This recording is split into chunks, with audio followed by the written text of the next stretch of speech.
Well, Crystal, I'm eager to hear your story as far as take me back to a time before you were with Mayweather Promotions. How did you kind of start on this PR journey that you're on?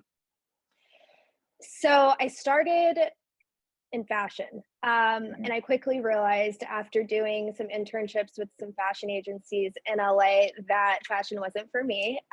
The personalities, everything when you think fashion and see it in movies and things like that is real. And so for me, I operate, more behind the scenes, and I like to just kind of have like my mental health at the forefront. And so I quickly realized this isn't going to work. And I had always wanted to be in sports.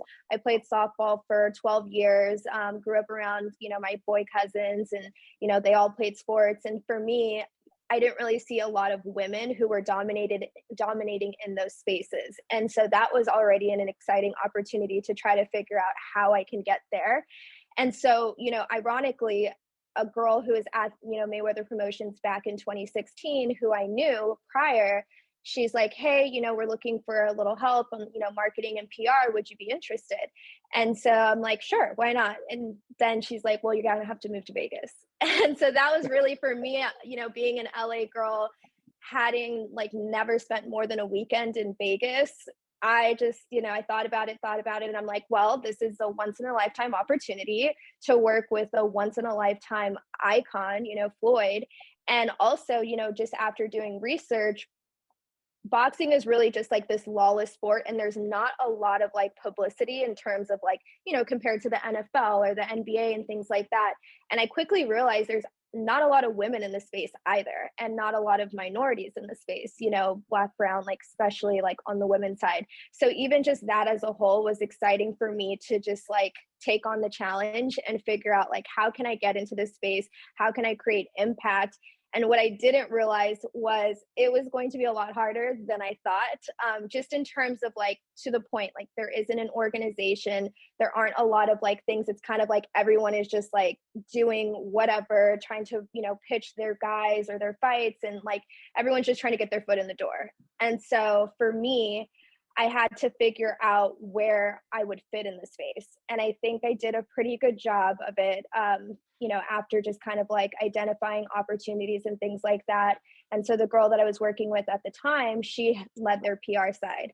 And she left shortly after, a couple months. And so they came to me and said, would you mind taking on this lane and building our internal PR department? And so again, another challenge presented itself, and I took it. And I built our internal PR, team and our digital side. So I was, lending my hand to both sides.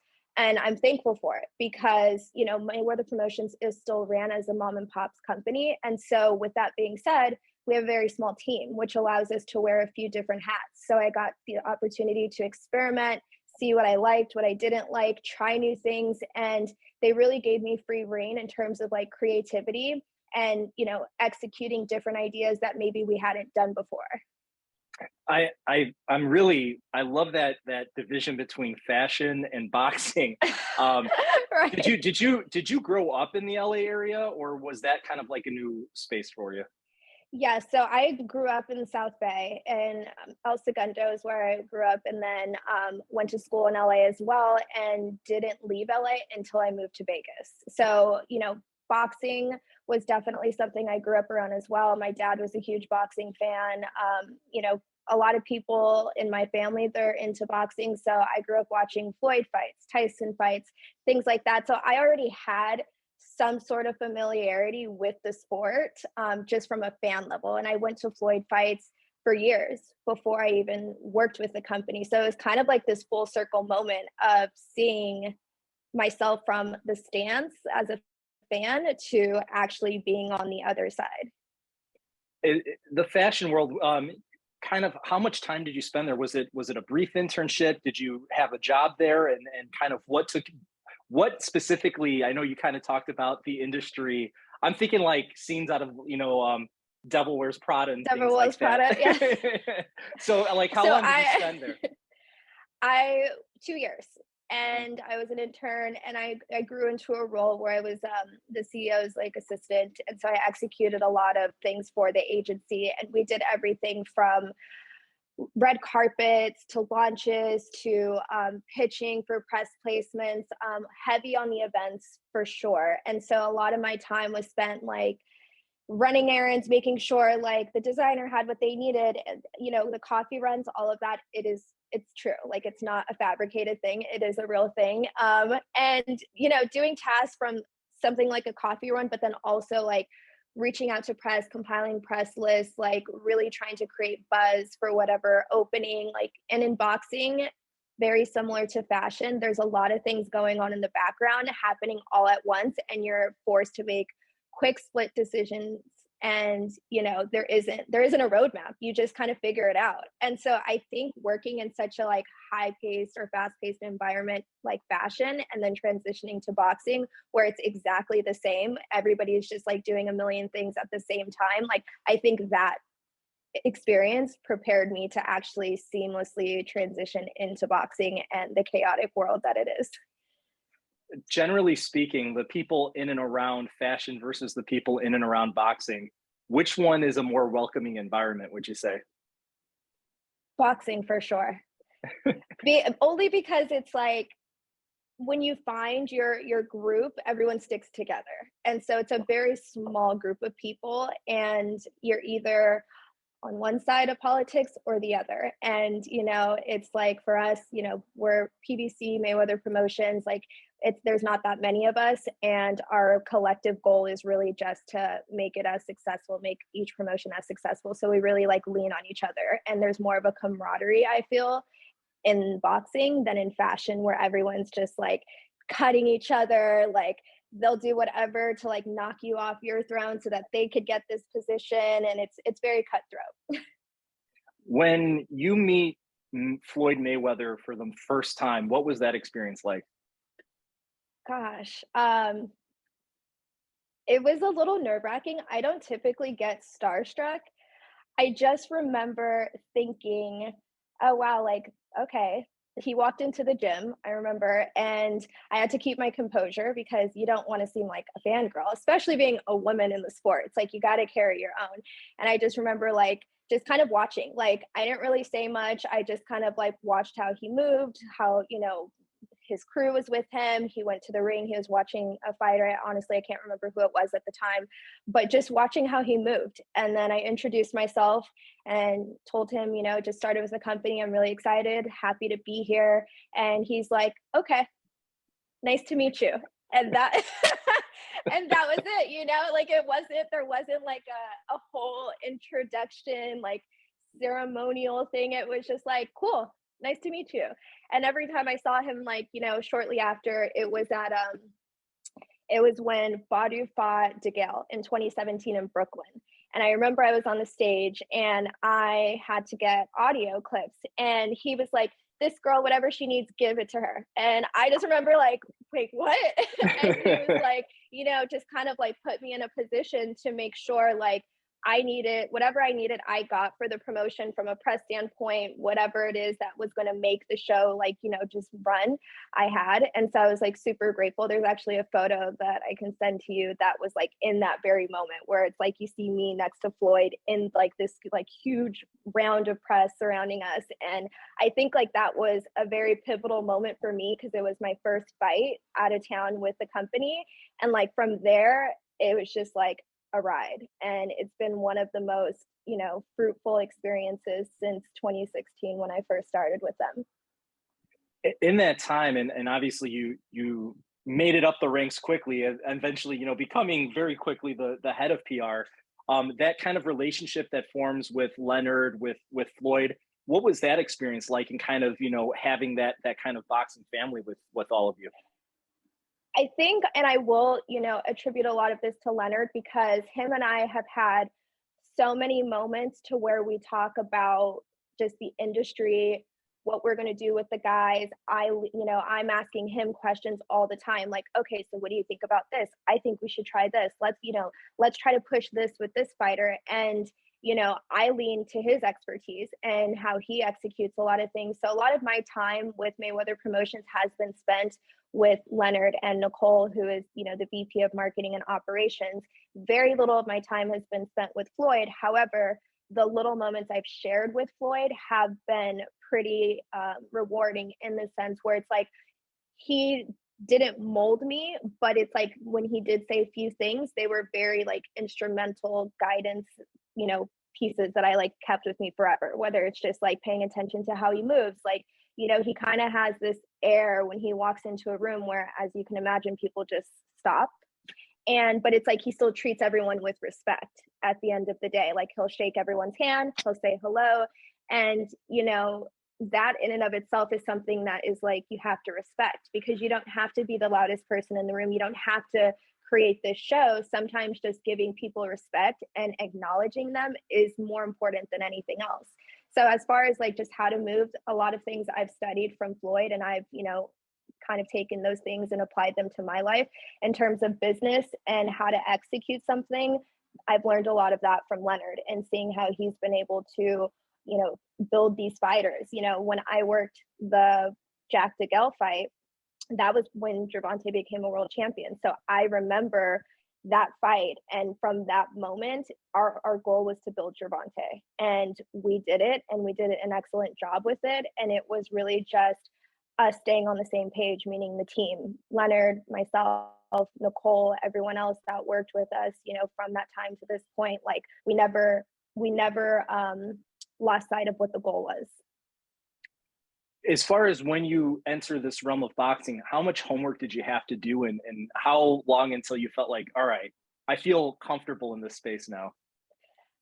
A lot. I was I was the person who printed every article I could find on every single fighter, printed all of their box recs, like had everything like pinned on a wall, like highlighted everything, trying to find like you know, different press opportunities and things like that. More like okay, this fighter fought at this time and has fought in this many, like has fought in Brooklyn this many times, like how can we like pull that and create something. But as far as like the technical parts of boxing, thankfully a lot of my friends I leaned on, and I didn't know there was a difference between the A side and the B side. I didn't know, you know, they, you know, A side walks out before, or B side walks out before the A side, like little things like that. Had no idea.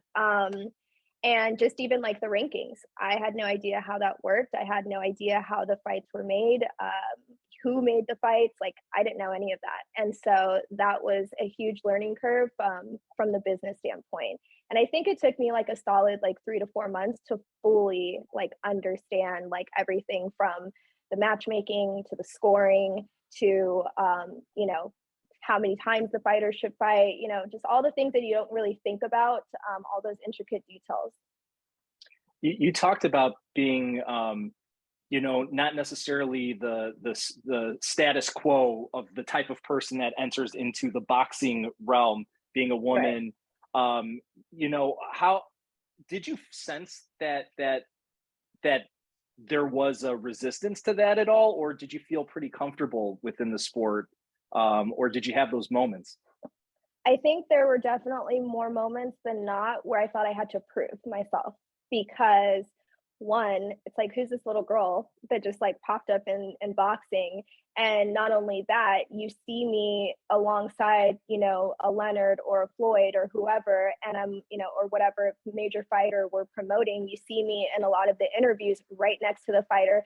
So you start to recognize my face, but a lot of people are just like, who is she? And so being a woman, I definitely felt like they kind of were like, oh, okay, yeah, whatever. And I had to gain respect and like really hold my own. Like, there were opportunities where I had to kind of say like, no, this is what I think we should do, and like really like stand firm on whatever it is that I was like pushing at that time.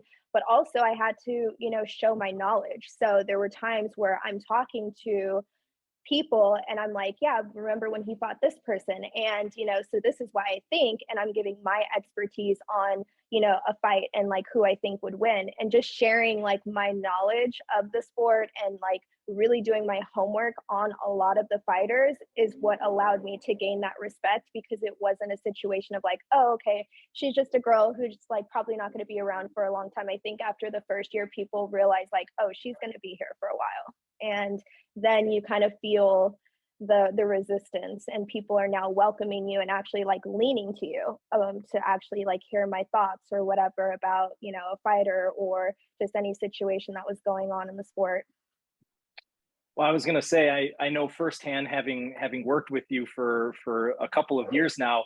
You've Yeah, always done an excellent job in that realm, and always were a pleasure to work with. So thank you for thank you. that. Thank you. um, Now, talking about this new chapter of your life, you've got your own PR company now, MADWOMN. When did you always have in mind that I want to be my own boss? I want to do my own thing someday? Yeah, I always knew. I didn't know that it would happen as quickly, but I think like a lot of people, the pandemic was a pretty pivotal moment where either people were going to fall behind or they were going to leap ahead. And for me, I realized there's so much that I can do that I've lent to these fighters that can be applied to a lot of people. One of the most rewarding things that I tell people often about working in the sport was really just having a relationship with the fighters. I quickly realized that fighters didn't have anyone on their side who was really identifying opportunities for them or who even cared enough to try to articulate how far they could take this. A lot of fighters, as we all know, they come into the sport, they make their money, a lot of them leave broke. And they have no formal education, no financial education, or anyone even trying to help them unless they're a huge fighter like a Deontay or a Tyson Fury or a Floyd. Like naturally you have people on your team that, you know, kind of help you with those things, but those are like the 1%.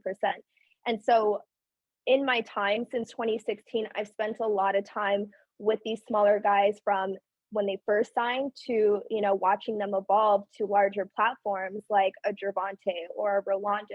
And I just remember, you know, when Gervonta was preparing for his homecoming fight, I'm like, do you have an IRA set up? Do you have, you know, he was, you know, about to have his child and he didn't know anything. And I'm like, this is what you have to do.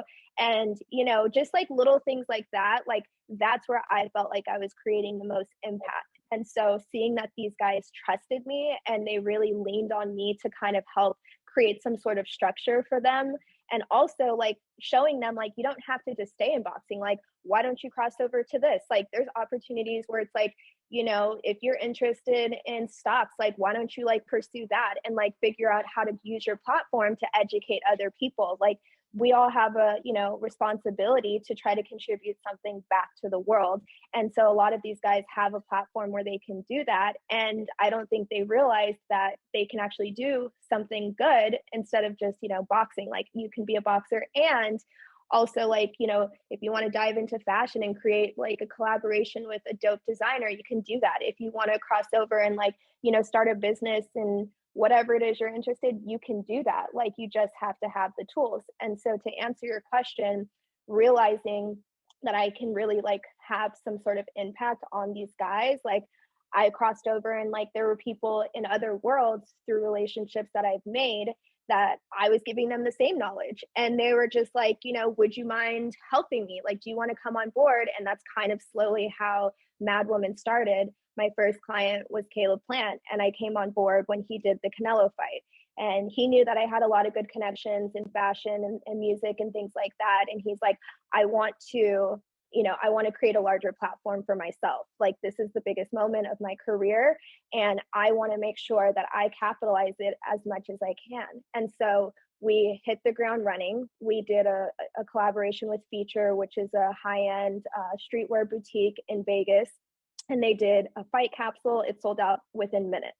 And so, like, you know, just seeing the power of him and his brand, he quickly realized, oh, I can do more outside of the sport and like really like try to increase my brand awareness. So we did a couple collaborations during that, aligned him with some like sneaker blogs who highlighted what he was wearing during camp. And so we opened up his brand to those audiences. And so it's like you just kind of start to see like all these seeds that you're planting, they're like going into different audiences and growing his brand as a whole. After the fight, he gained, you know, a couple 100,000 followers. And, you know, obviously I'm sure it's to the fight, but it was also to the other things that we were doing outside of boxing. And so after the fight, he's like, we want to bring you on full time. So they were my first client. They were the first people who believed in me. And that's like when I decided back in November, MADWMN is going to be a thing. And slowly but surely we're going to build. And so now I have Caleb, I have Nigel Sylvester, who's a BMX athlete, and I have a few other like really top talent that I'm slowly working to develop. That's a great story. First of all, like the whole way that everything kind of came together. When you're kind of taking these steps and you're working with Caleb and you're having the success there, and you're like, okay, this is the moment. It sounds like it just was very clear to you. This is the moment to start my own brand and do my own thing. How scary was that at the same time? I was just about to say it's scary. It's still I still get emotional. I'm not gonna lie. I still get emotional because one, it's just like wild. I'm like, these people really trust me with their brand. This is like what they've worked so hard to create. And now it's like, well, what do you think, Crystal? Like, and they to be able to gain that trust fully, like no questions asked, is really an incredible feeling because it means that I've done my job to the best of my capability. And, we're really like locked in. And it was, I told Jordan, I remember I was like, by the end of 2022, I want to have like 6 clients and I want them to be studs in all of their respective fields. I don't want to have like 6 boxers. I want to have like one boxer who's just a stud. I want to have like one basketball player who's a stud. Like, and I'm like, the reason that I want to diversify is because I want to be able to create a little pool where we can all cross over and, we can all work together and lend a hand to whatever, projects that make the most sense. Because if I have 6 of the same, kind of makes it harder for me to do my job because then it's like they're all competing against each other. You know what I mean? And so I'm like, let me take that out. And as we know, fighters, they're very competitive. It's like when you're working with me, you're with me. And so it just made more sense. And so far I'm on track to hit the goal and it's only July. So it's I think once you actually make the claim and you put it out there into the universe, like things start to materialize, opportunities start to come. Like the moment I claimed it, it's wild. Like people are like, hey, I referred you to so and so, like they really want to talk to you about this. Like I'm on calls with major brands that are like, we would like you to come on board to help with our brand strategy. We would like you to come on board to help us launch this. It's like conversations that I would never see myself in. But this experience has really like taught me, like once you actually like claim it and you believe it, like there's really nothing that can stop you. And it sounds cliche, but it's true. Have you found that right now, because I mean you are growing it to a diverse group of individuals right now that you're working with. Have you found that most of your connections to them have been through referrals and word of mouth?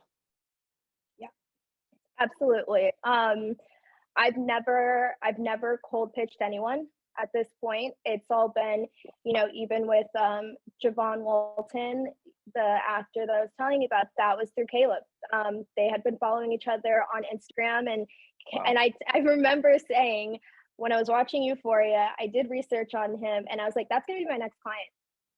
And I only said that because I saw that he boxed and he was an amateur boxer. And so I literally said it. And then a month later, we were in Nashville with Caleb doing something with Bleacher Report. And he's like, you like that kid Javon, right? And he's like, yeah, we DM all the time. Do you want me to connect you with him? And I was like, absolutely. And so that was literally how it was. It was a DM. He had, it was Javon, his dad, and me, and we exchanged info and we started talks, and we've been pretty like tight knit ever since. And with Nigel, it's like through mutual friends. And he saw what I was doing with Caleb, and he was like, "Would you be open to helping me?" So it's like I think you kind of realize like people are watching you at all times, like even you. I had no idea like that this was even something that you were interested in, and so I'm like, everyone's always watching, so you have to like stay on your P's and Q's. That is so well said. And then just a little weird act of serendipity here. Before I even knew Javon was your client, I got pitched the trailer for the new movie Samaritan, and I Yes. knew the people that were handling it, and I'm like, well, I don't really do movie reviews or trailers, but then I saw Javon had boxing experience and was a 5-time Georgia State champion. I'm like, well, there's the crossover right there. So that ended up being my story about Exactly. your client, Javon. So I literally just wrote Yeah. about him yesterday. So there Yeah. you go. Yes. It's but that's the thing is like what people will start to see, I think, is that people have multiple interests, and I think people are now realizing that you don't have to just choose one. You can do them all within reason. And I think for me that's kind of been my philosophy. Like everyone on my team, like they know, like my tag is always why not? Like why not? Why can't we do Mhm. it? If not you, then who? And so it's like, when Caleb's not in camp, we're talking about and strategizing different ideas and concepts that we can execute when he's not in camp. And then once he's back in camp, then he's locked into that. And then I'm doing what I do to align him with, media or brands or things like that that'll complement or help, support or promote the fight. So it's like, I think it just requires someone who can organize that for you, which is what I do pretty well. And so it's allowed them to be able to like have the ability and confidence to think like, okay, I can do it all. Javon, like his goal is to be the first ever world champion boxer actor. That's never been done before. So it's like, why not?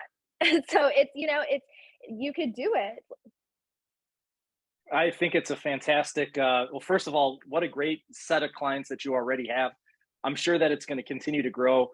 Crystal, thank you so much for sharing your story with me. Thank you.